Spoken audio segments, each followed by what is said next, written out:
Guys ये है bank Nifty का चार्ट। कल के लिए क्या कंप्लीट एनालिसिस बन रहा है उसकी बात करते हैं। किस तरह से हमें एक अच्छी ट्रेड देखने को मिल सकती है, एक अच्छा मोमेंटम देखने को मिल सकता है। साथ ही कल फिन निफ्टी की एक्सपायरी भी है, तो जो लोग फिन निफ्टी में ट्रेड करते हैं या एक्सपायरीज वगैरह में हीरो जीरो मोमेंटम वगैरह फास्ट मोमेंटम वगैरह को ट्रेड करना पसंद करते हैं, तो उनको मोमेंटम किस तरह से देखने को मिल सकता है एंड कहां कहां पे ट्रैपिंग देखने को मिल सकती है उसकी भी बात करेंगे। एंड उसके बाद हम डिस्कस करेंगे निफ्टी 50 का चार्ट। तो सबसे पहले शुरू करते हैं बैंक निफ्टी के वन डे टाइम फ्रेम से, जिससे कि हमारा ब्रॉड माइंडसेट क्या बन रहा है उसकी हम बात कर लें। जैसा कि वीकली वीडियो में मैंने आपको डिटेल में समझाया था कि यहाँ पे एक इंपॉर्टेंट लेवल हमारे सामने निकल के आ रहा है एंड डाउन साइड पे इंपॉर्टेंट लेवल रहेगा 44,000 का। इसके बीच में जब तक मार्केट बना रहेगा तब तक हमें न्यूट्रल माइंडसेट रखते हुए कम अग्रेसिव रह के काम करना है। या तो चार्ट इसके ऊपर ब्रेकआउट करे तब कोई बड़ा ट्रेंडी मूव हमें देखने को मिलेगा, या फिर इस लेवल के नीचे सस्टेन करना चालू करे जब। एंड कट कॉपी पेस्ट वही होता हुआ हमें नजर आया। मार्केट एक्जैक्टली 44,000 के आसपास से सपोर्ट लेके आज भी यहाँ पे डोजी टाइप ऑफ कैंडल बनाया है। इनडिसाइसिव कैंडल हमें बैक टू बैक 4 दिन से यहाँ पे देखने को मिल रही है इस तरह से, क्योंकि ये एरिया ही पूरा ऐसा है जैसा कि मैं आपसे काफी लंबे टाइम से कहता हुआ आ रहा हूं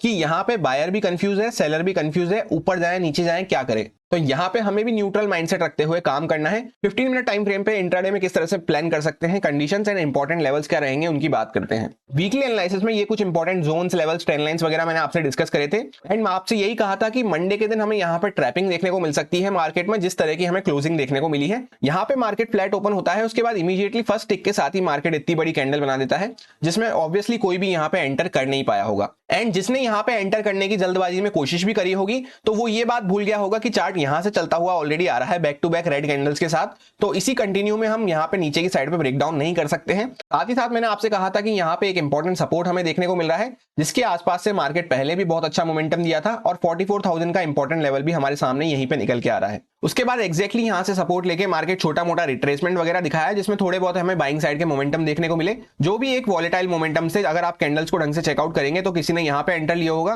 तो उसको मार्केट ने वापस से इस कैंडल में निकाल दिया। फिर ये कैंडल वापस से ऊपर गई, इस तरह से ऊपर गया, फिर यहाँ पे किसी ने एंटर वगैरह किया होगा तो वापस से मार्केट साइडवेज हो गया। अब कल के लिए क्या एनालिसिस बन रहा है ध्यान से सुनना। कल भी हमें ट्रैपिंग देखने को मिल सकती है मार्केट में। मार्केट यहां से पहले ऊपर गया, वापस नीचे आया, फिर वापस रिट्रेसमेंट करता हुआ ऊपर गया। ये जो कंप्लीट स्विंग लगाई थी मार्केट ने, इसके 61% लेवल के आसपास मार्केट ने डॉट रिट्रेस किया।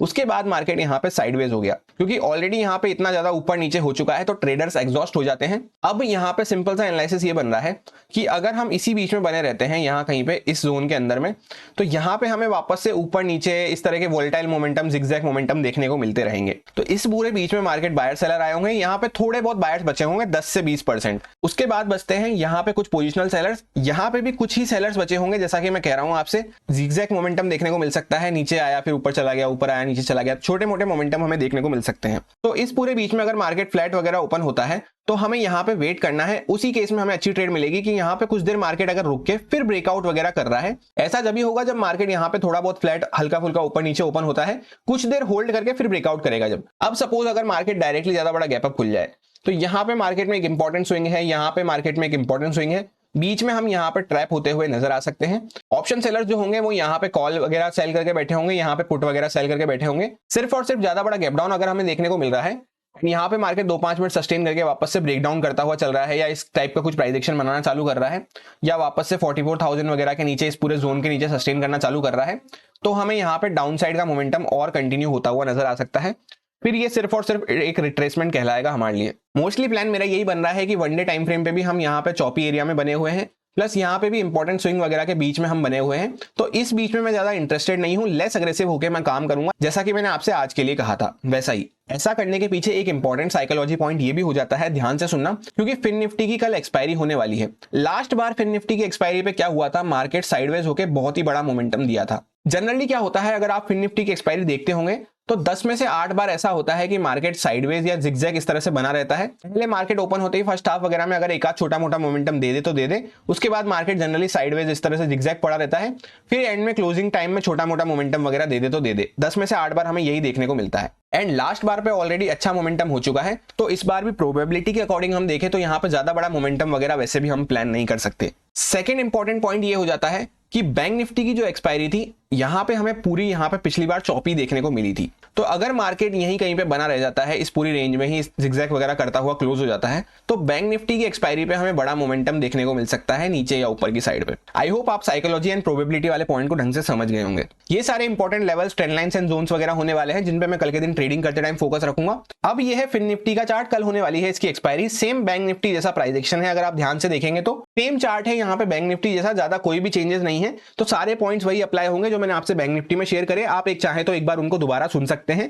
मेन पॉइंट ये है कि इस पूरे एरिया में अगर हम बने रहेंगे यहाँ पे, तो कोई खास मोमेंटम हमें देखने को नहीं मिल पाएगा, क्योंकि यहाँ से ऊपर की साइड से लोग कॉल वगैरह सेल करके बैठे होंगे यहाँ पे, और नीचे की साइड से लोग पुट सेल करना चालू कर दिए होंगे जब ये यहाँ से धीरे धीरे करता हुआ ऊपर गया। तो इसी बीच में अगर ये बना रह जाता है तो मैं ज्यादा शॉक नहीं होऊंगा।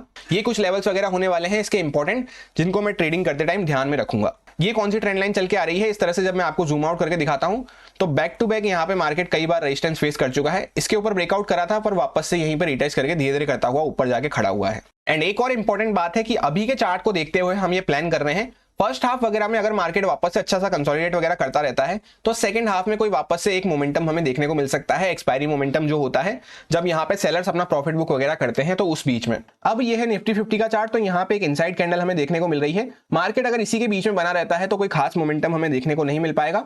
अगर अपर साइड पे ब्रेकआउट वगैरह करता है तो यहाँ पे 840 के ऊपर एक इंपॉर्टेंट यहाँ पे गैप पेंडिंग पड़ा हुआ है, जिसकी काफी लंबे टाइम से मैं आपसे बात कर रहा हूँ। तो इसके ऊपर अगर चार्ट वगैरह सस्टेन करता है तो यहाँ पे एक अच्छा मोमेंटम हमें देखने को मिल सकता है। एंड सिमिलरली डाउन साइड पे, जैसा कि वीकली वीडियो में आपसे कहा था कि यहाँ पे एक इंपॉर्टेंट ट्रेंड लाइन चल के आ रही है जिसकी मार्केट ऑलरेडी अच्छे से रेस्पेक्ट करता हुआ चल रहा है। तो जब तक इसके नीचे अच्छे से सस्टेन करने नहीं लगेगा तब तक मैं ज्यादा इंटरेस्टेड नहीं हूं इसमें शॉर्ट करने के लिए, क्योंकि ये कंपैरेटिवली फिन निफ्टी और बैंक निफ्टी से स्ट्रांग बना हुआ है। यहाँ की कैंडल्स वगैरह आप देख सकते हैं। इंट्राडे में एक्जैक्टली क्या कंडीशंस रह सकती हैं, लेवल्स रह सकते हैं, उनको डिस्कस करने के लिए 15 मिनट टाइम फ्रेम पे चलते हैं। जैसा कि आपको ध्यान हो, मैंने वीकली वीडियो में आपसे ये दो ट्रेंड लाइन शेयर करी थी। मार्केट पूरा दिन इनके बीच में ही बना रहा। अब कल के लिए एकदम सिंपल सा एनालिसिस है। जब सबसे पहले यहाँ पे ये एक इंपॉर्टेंट लेवल हमें देखने को मिल रहा है 800-820 के आसपास। इसके ऊपर अगर कुछ चार्ट सस्टेन वगैरह करेगा तो यहाँ पे इसके ऊपर निकलते ही मार्केट फिर वापस से यहाँ पे गैप पेंडिंग पड़ा हुआ है, उसको फिल करने जा सकता है अगर सही से ब्रेकआउट वगैरह कर रहा है। दूसरा इंपॉर्टेंट लेवल है यहाँ पे मार्केट का 670-680 के आसपास। तो इस पूरे जोन में अगर मार्केट बना हुआ है तो यहाँ पे कोई खास मोमेंटम हमें देखने को नहीं मिल पाएगा। वैसे भी यहाँ पे इनसाइड कैंडल के अंदर में हम बने हुए हैं, इस वजह से मैं आपसे ये बात कह रहा हूँ।